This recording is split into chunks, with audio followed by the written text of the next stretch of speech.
So Note to Grace, aka Wear Vlog, I think it's two different things.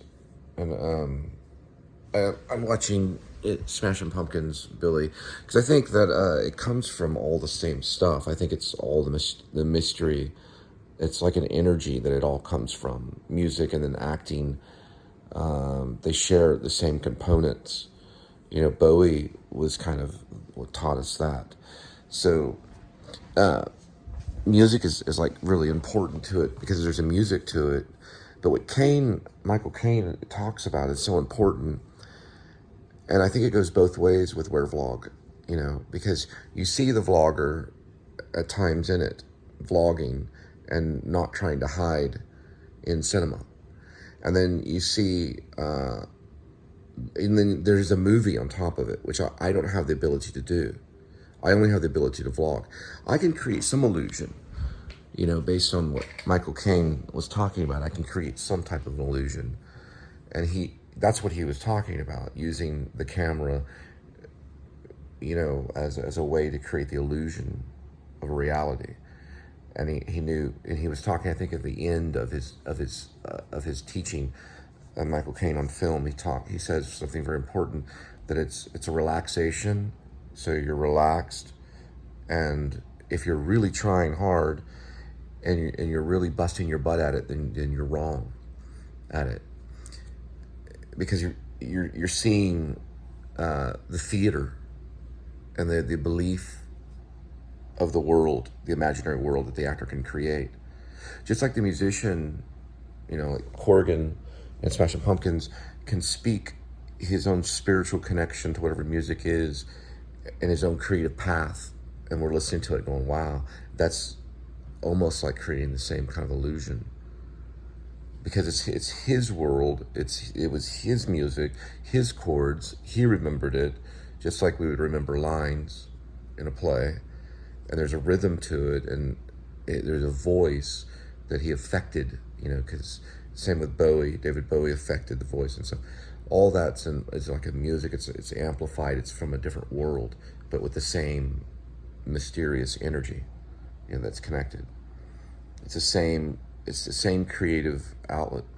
But what Caine is talking about is, Michael Caine, it's like a relaxation, and then allowing the story and allowing the imaginary moment and stuff to take over. And you can only find that relaxation. And then if you force it, then it breaks the reality. It breaks the illusion of reality, you could say.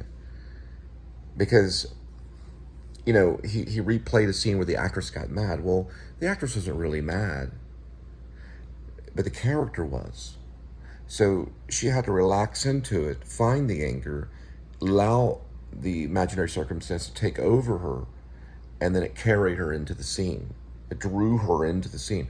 Just like Corgan or Robert Plant or, you know, Roger Waters has to allow this mystery world to enter them so that we can be taken into that world, and emotion is involved, a story is involved. It's all connected. Caine doesn't talk about that much, you know, the music of it. He doesn't talk about it a whole lot, but he does talk about these techniques, you know, that draws the actor into the scene and it creates the illusion of reality, because they get lost in it in a way, and the relaxation helps them draw into it. So if you're working on a scene, or you're doing a movie, and you rehearse and rehearse and rehearse to try to find that mysterious groove in the imaginary circumstance, and then get lost into it, or on the other end, like Spielberg does when directing, is he just goes right into it, and in the rehearsal the first time they find something. You know, there's all these different ways of doing it, because sometimes, you know, you could say too much rehearsal can be bad, and then if you're working in film, and I work with this camera every day. I wake up and I'm working with the camera. I go and I do a job and I'm working with the camera. I'm in the car and I'm working with my camera. To the point where sometimes I forget it, but yet my hand is holding the camera. It's here for a reason, you know. So I think what I did with Grace, aka Wear Vlog, was like I wanted to include those two worlds. I don't understand the world of cinema because I've only been on set as an extra. I've only seen the greats work, and I've only been, you know, on the outside of the red carpet or walking around as a background actor, and I've done a few B films and stuff, and I know it's a mechanism that you fall into, and Michael Caine is talking like there is a camera, it does love you, you know, there's ways to approach it, you know, there are things that you can do. And I think he was, the last part of the lesson with Michael Caine, he was talking about how the shifting of the eye, you know, is like in theater. If an actor were to get up and do something physically, they don't have to do a whole lot. You know, he was showing that he learned that by being in front of the camera for a very long time, having the camera time, and then going back and sitting with the directors and them talking and figuring it out. It was a music that he was finding. He was bringing that music to the class, but it was for the actor. So with the vlog, what I wanted the actors to do, and this was like, you know, if I could get someone like, let's say, Jim Carrey, or if I could get someone like Bradley Cooper, if I could get someone like Gary Oldman, or if I could get these movie stars that know cinema very well, and then have them step out of it and see, you know, what it's really like to vlog, to do a video log. And then the video log be inside the movie. And I think Francis Ford Coppola said something in an interview about mixing the documentary with cinema or film. Mixing the documentary with the narrative, is what they call it. So a great example is if you actually mixed Apocalypse Now with Hearts of Darkness, the documentary that Sofia Coppola was behind, and you mix those two, you actually cut those two in together, together, you know. But here's another thing too that's kind of interesting. I don't know if we explored it on the film, but in the movie that I wrote, they're always still that character. So you see them vlogging and stuff, but they're still playing the character. So it's mostly a narrative movie with the idea of the vlog in there. The vloggers eventually start getting killed off by the werewolf that we don't ever see. So it's just like a mixture of ideas of approaching two different ways. You got the phenomenon of the YouTuber and the vlog going into the old school 100-year-old cinematic thing that started with a movie train, you know, coming at the audience, and then eventually building, and Charlie Chaplin coming in, and you know, and then it going in and advanced even more, and then Scorsese bringing reality, and then, you know, going in further with other directors and Fincher and all this other stuff, you know, where it developed and cinema got heightened, you know, and then all of a sudden YouTube came in, you know. So I wanted to mix those two things. It's kind of the Citizen Caine. I think Citizen Caine was doing something like that with the news, the phenomenon of the newspaper and the phenomenon of cinema, mixing those two ideas and things like that. I don't know. But I don't know. I think there is a music to vlogging and a video log, just as there is a music to cinema. But then another thing came to me is like, what if I was brave enough to include the actor in some instances, you know, and that would have to be a whole nother meeting. So if the actor did his own little vlogging or something, and somehow that was put in there, but it can break the reality, you know, or it can break the continuity of the story, or the suspension of reality or something like that. You know, it can break the fluidness of the narrative if you did something like that. But I think it's been done. I can't think of it. There was something Brian De Palma did too, Last Note. It was about a play, and so he split screened, and you could see the reaction of the audience, and then you could also see the players on stage. There's an option in Grace where you can see the vlogger of the actor. Let's just put it this way. Let's say if it got approved, and then Gary Oldman came onto the Please Subscribe show, you know, and secretly, it's about the Please Subscribe show in the vlog, and the movie is only kind of like the stage, right? And there's a split screen, you know, of some of it. I don't know if I would do split screen, but I think that's what Brian Palm was trying to do with one of those movies. I gotta look at that movie. But that there's a real reality of life, and then there's a fictional reality that we don't see, that's out there that we can step into, and then somewhere in there there's a connection between the two. I think I get some of that when I'm reading the script and I'm vlogging it. Are we watching a vlog and then imagining a movie? And then if the movie started becoming real, then that would be another reality way out there, because I can vlog the crap out of everything and like mix the two or something. That would be the bigger risk. And one is scripted and narrative. One's scripted and narrative, and then the other isn't. One's like free-flowing and just crazy and everything. Oh well. And lastly, what I would say, to simplify everything I was talking about, Michael Caine and Billy Corgan and Francis Ford Coppola and all that stuff, there's content-based, which is like YouTube. Because I can go on YouTube and I can figure out how to repair a car, you know? You can go on YouTube and you can find out how to fix anything on your car. So it's content-based. In anything, you can get the content, you can figure it out step by step and learn it. And cinema, it's just art. It's like feeling. So it's two different things, you know. That's like two different worlds. So it'd be mixing like maybe those two different things, maybe.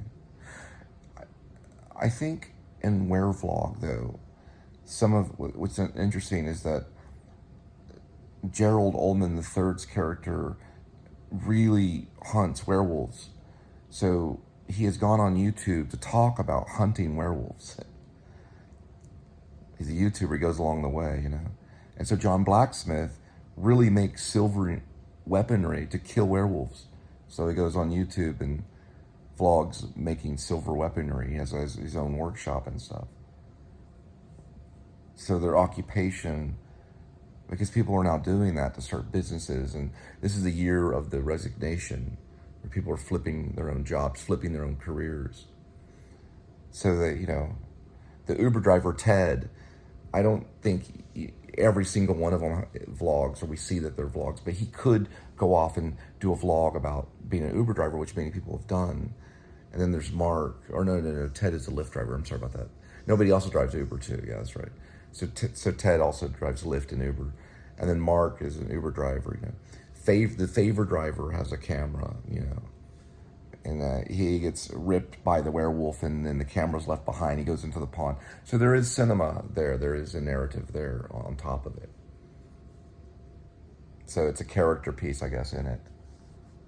It's a shot in the dark. Why no one's gotten in touch with me yet? I've got a lot of conflict with YouTubers watching, going, drop the werewolf thing, you know. But I think it would be wrong for me to, because I have like there's like a connection I have with it, you know. It's interesting because it's my imagination, you know. How dare them, you know. Anyway, I think I'm gonna play some guitar here pretty soon though, because I'm listening to a lot of Smashing Pumpkins and stuff, and I got this one little song too. So I don't know. I might get to that. All right, it's 79 degrees Fahrenheit, 193,911 miles on the speedometer. It's September 20th, 2023. There's Linda. Hi. And I'm Cole. Welcome to the Please Subscribe Show. Taking Linda to her interview across town. And then later I got to go to the courthouse and figure out this ticket thing that I got for this Deaf Under 100. So doing that today. And then I'm keeping the vlog very minimum because I've got 3 other vlogs I'm trying to upload before this one. It was not in your car. All right, I just found out there's a virtual teaching fair going on, and there's I guess a teacher or I guess the principal or something that wants to speak with me. So I'm gonna have to reschedule the court thing and talk to them on this Friday coming up probably.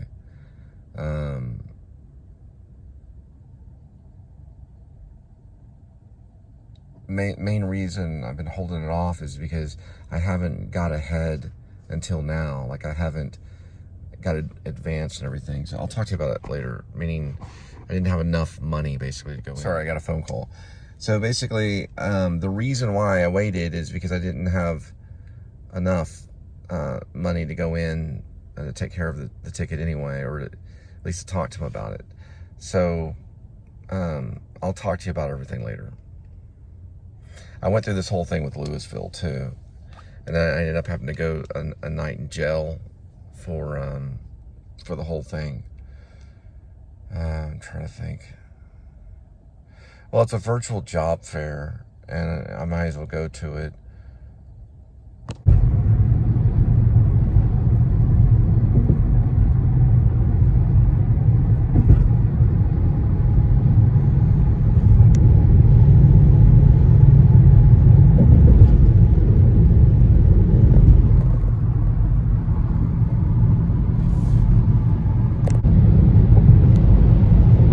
They just constructed this wall right here over the last, I don't know, month or so.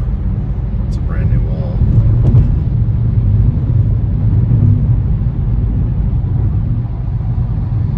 If you keep going straight down this way, you'll run into Benbrook.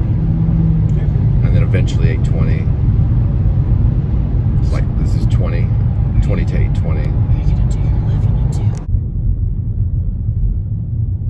It's been 4 years with the Please Subscribe show. And I've not thought about training and acting until recently, like to start using it, to start acting. And Michael Caine kind of got me involved in the fact that I can use the camera as a friend, as a tool to tell the story. I have been looking most of the time at the monitor when I'm talking to you, and I apologize, over the last 4 years. I notice that sometimes people do that. They miss the direction of where you're at. I've been talking off screen or over here and things, or here, thinking that this is the point of the camera or the monitor, but you're right there. It's a green dot that it shows on a selfie. It's not hard. It's not a big green dot, but you eventually figure it out. It's a little tiny green dot to the left of the camera. I'll actually get up and go to the bathroom, go to the mirror, and show you what it looks like. That's important for vlogging. I'm learning these things because I'm gonna have to start doing this for a living. Now, I'm gonna show you in a general form using 2 different mirrors. Okay? It's over this side of the camera. So you're gonna probably, when you're gonna come up as an actor, you're gonna come across many people's phones. And when you're dealing with selfie, go to this side. See, over here. I'm trying to get a little bit closer to the mirror. Over on this side, right here. See that corner? That's where you wanna look as an actor. Not here, but over here. Now I'm gonna show you with another mirror on what it looks like. See that green dot right there? Now look at the actual camera. Now look at the mirror. See it? It's a green dot. That's what you look at. And when everyone's vlogging and you see someone looking at that green dot, that's the actor in the group. And everybody else is looking over here, and that the directors and the writers and the stage manager and the assistant director. Everyone else is going to be looking over here and stuff. But the actor is going to know to look right there on that green dot. And power is going to admit. It's going to begin. That's power when you look in that green dot, because that means I'm looking right at you in your eyes. That's who I'm talking to, right? You. That is the first thing that you need to start doing as an actor if you're going to go into vlogging. It doesn't, other people can go into vlogging. Doctors can go into vlogging. Pilots can go into vlogging. A.D.W.C is a bass player, a musician, and he's a very good actor. A very good actor. Usually musicians are, because they pay attention to detail. Not all actors do, but they have to start learning to eventually. But musicians pay attention to detail. They have to when they're playing a song, or the song won't come off.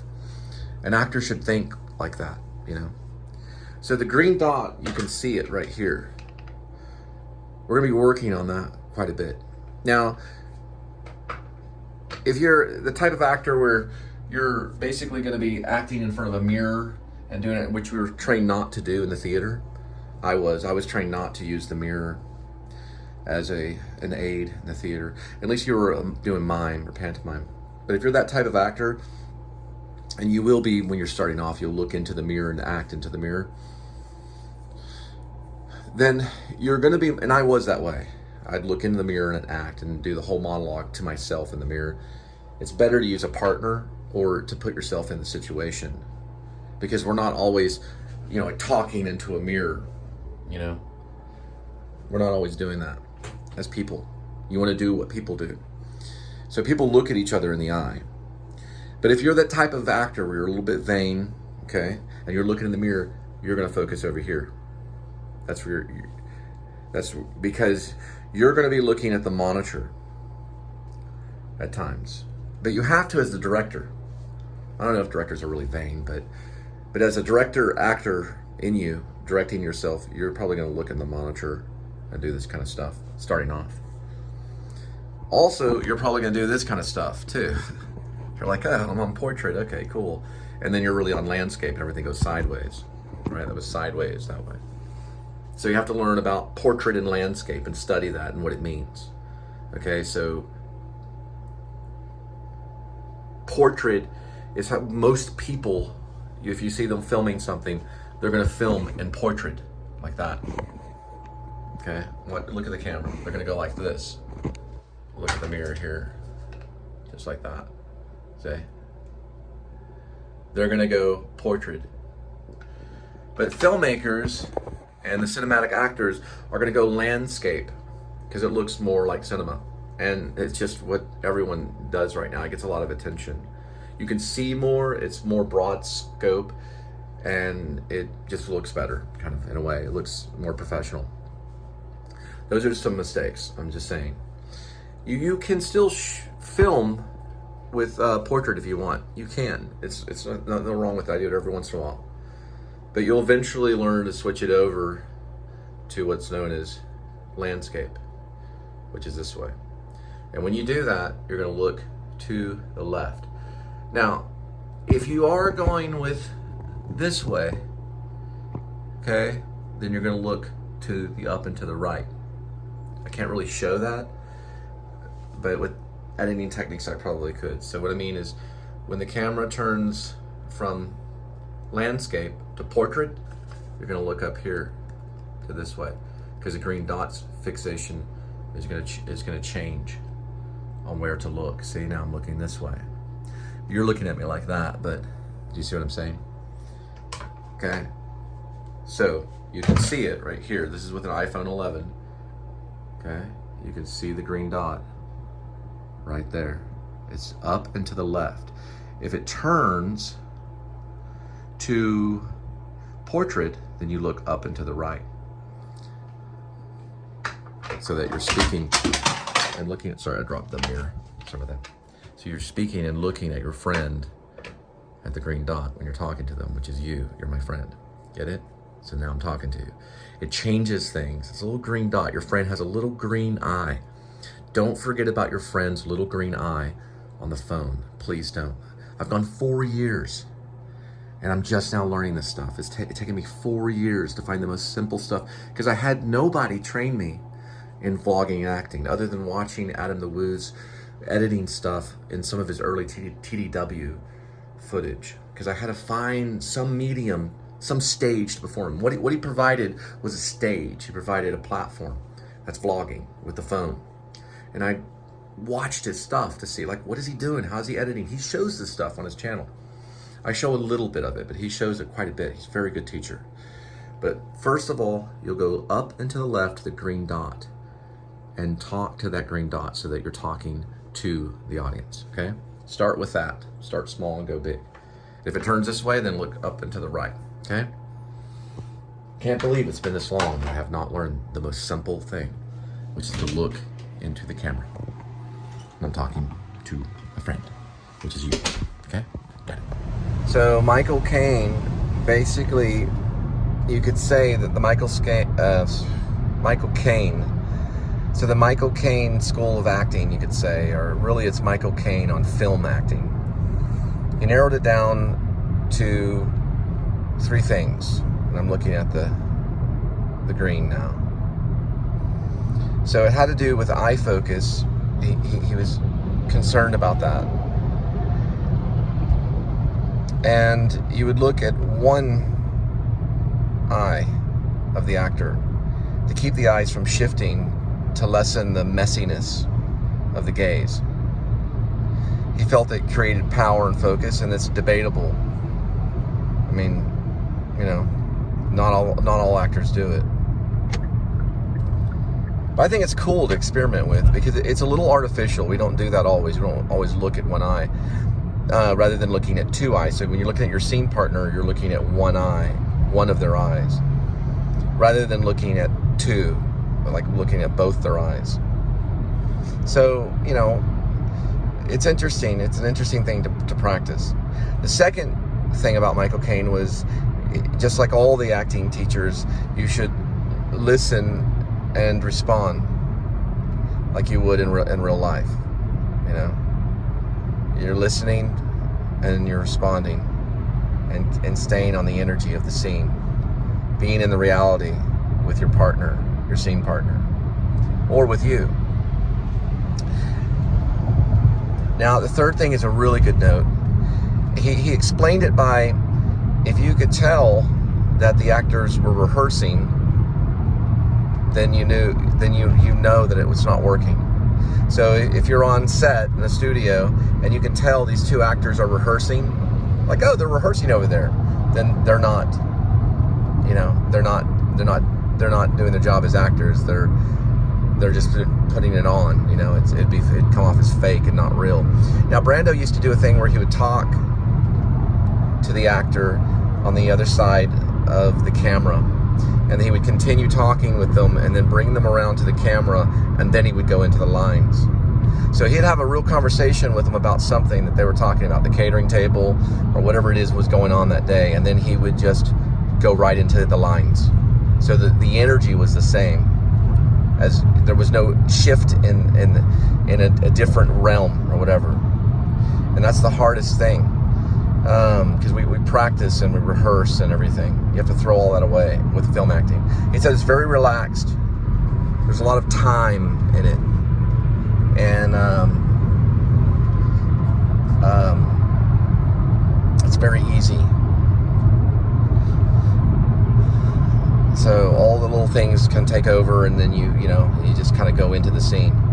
But yeah, so it's eye focus. It's about looking at one eye. And I'm going to go back and watch it to find out if it's the eye that's closer to the camera or the eye that's further away. And that may be up to the director, so that they can get the right eye angle, so that they're looking at the partner. I'm looking at the cat's one eye right there. It's different than looking at both the cat's eyes. Say, I'm looking at the cat's one eye. It brings the audience in to that moment. It's a technique. I think it's kind of a technique. I'm not against it. And then of course, listening and responding in the same reality, being in the same moment. It's about moment to moment, being in the same moment with your partner, being in the same scene. And then, of course, the last thing, when reviewing, the last thing is it shouldn't look rehearsed, or it should be the real thing, I think the one way that he talked about that was when you're talking to the camera, per se, when you're doing a side, it's like you're talking to a friend, letting them know what's going on. And so you picture maybe your friend as you're talking to them, and maybe something would come out, at that point, when you're talking to a friend. Picture that rather than the camera. I think that may be my thing, my little note on it. So when you're looking at the camera and you have to do an aside, see your friend's face. Diane did a lot of that. Diane Salinger, she worked with Stella Adler, and she would take the face of another actor and put it on another actor by breaking it down into sections of the face. It works. It's amazing, because when you're seeing that person, you're remembering who they are. You know, if you're talking to them, you know, hey, what's going on? You know, you talk to them differently than you would if you're talking to like an audience behind the camera, or talking to the world, right?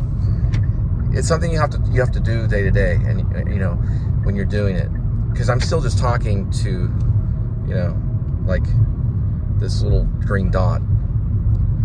But if I put someone there, you know, someone that I know, it changes it just a little bit. It's not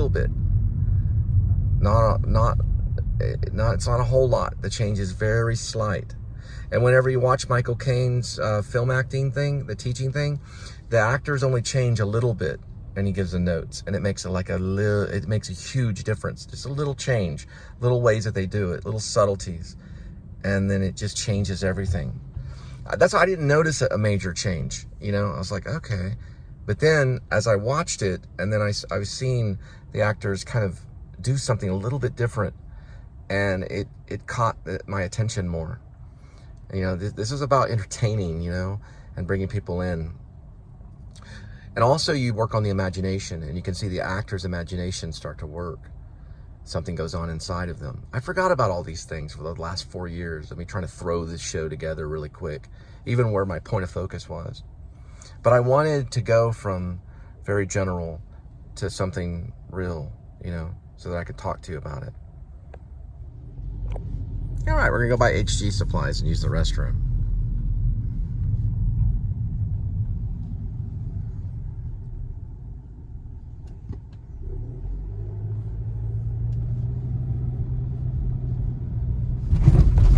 Bumpy.